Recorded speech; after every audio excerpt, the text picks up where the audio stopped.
La parole est à Monsieur Jocelyn Dossigny pour le Rassemblement national.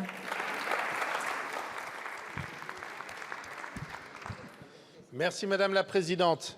Ma question s'adresse au ministre de la Santé. Monsieur le ministre, le cancer est de loin considéré comme la maladie du siècle. Chaque année en France, 2500 enfants sont touchés par un cancer pédiatrique. Chaque année en France, 500 enfants meurent d'un cancer pédiatrique. La raison est simple, les traitements pour adultes ne sont pas adaptés aux enfants. Nos médecins ont besoin de la recherche pour les soigner, seulement voilà, la recherche médicale, c'est le parent pauvre, bien loin des préoccupations de l'État, qui n'investit que 2,2% de son PIB, soit 49,5 milliards d'euros. La loi de programmation de la recherche 2021-2030, ainsi que la stratégie nationale de santé 2023-2033, montrent leurs limites à l'heure où nos voisins allemands, eux, ont doublé leur budget pour y consacrer 128 milliards d'euros et où les États-Unis, eux, y consacrent pour leur part 792 milliards. Ces pays ont des résultats, trouvent des traitements, mais ces derniers ne sont pas accessibles aux enfants de France. Ce n'est pour autant pas une fatalité. Notre pays a la possibilité de réduire le nombre de décès de nos enfants de manière significative et pour cela, il est de notre devoir de mobiliser, d'encourager, d'accompagner nos chercheurs en leur donnant les moyens nécessaires pour faire leur travail. Ces hommes ont des compétences précieuses pour notre santé. Il faut leur donner les moyens suffisants pour qu'ils restent en France. Alors, Monsieur le ministre, quel signal avez-vous à leur adresser aujourd'hui ? Je vous remercie. La parole est à Monsieur Aurélien Rousseau, ministre de la Santé et de la Prévention.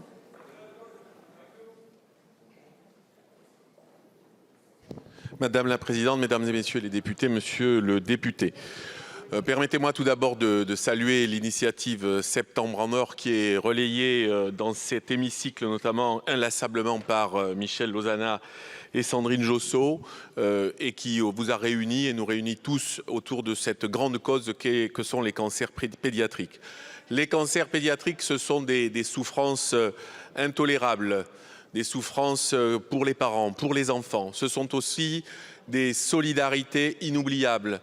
Et je pense ici aux soignants qui, de l'Institut Gustave Roussy à l'Institut Paoli-Calmette, en passant par l'IHOP à Lyon, tous les jours aident, soignent et cherchent pour trouver des solutions. Et aujourd'hui, sur les 2500 cancers pédiatriques qu'on diagnostique chaque année en France, 80% trouvent une solution. Mais, monsieur le député, vous l'avez dit, 20% de ces cancers aujourd'hui sont des maladies qu'on n'arrive pas à soigner.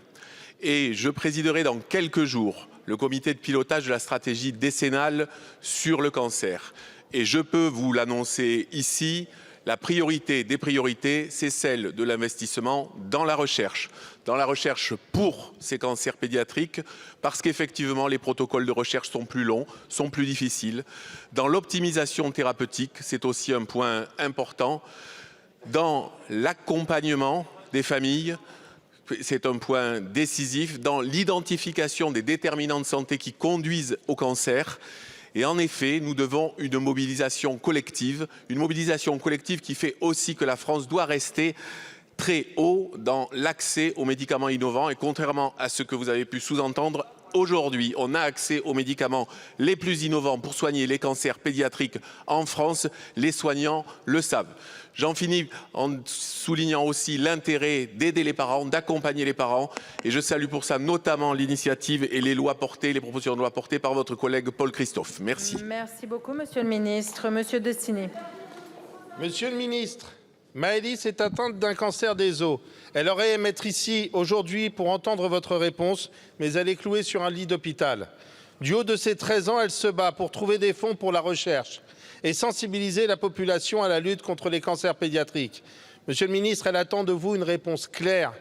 Qu'allez-vous faire concrètement pour la recherche et surtout, quand allez-vous le faire ? Je vous remercie.